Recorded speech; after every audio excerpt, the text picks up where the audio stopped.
เข้าแถวเนาะกำลังเข้าแถวเตรียมรับเครื่องที่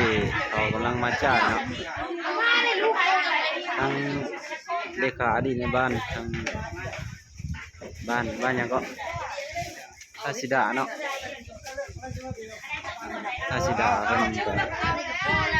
มีน้ำใจมาแ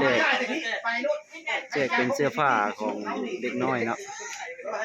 แล้วก็มีทั้งข้าวเปียกอีหยังแจกจำหน่ายให้ทั้งเด็กน้อยหรือผู้ใหญ่ทุกคนเนาะเกือบทุกคนสำหรับคนที่ลงมาว่าซั่นก็ขอขอบคุณขอบใจทั้งอดีตเลขาที่มีน้ำใจมาแจกจ่ายให้เนาะ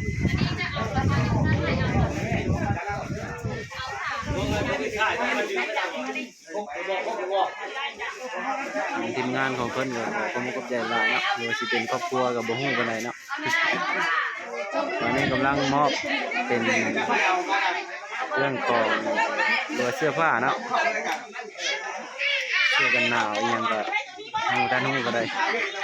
เพราะว่ายังอยู่ในถุงอยู่เนาะอาจสิเป็นจังซั่นล่ะ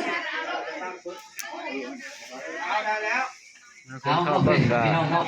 ส่งกำลังใจให้หน่อยเด้อกดไลค์กดแชร์ให้หน่อยอย่าลืมกดติดตามให้นำนะอยู่ดีมีแรงทุกคน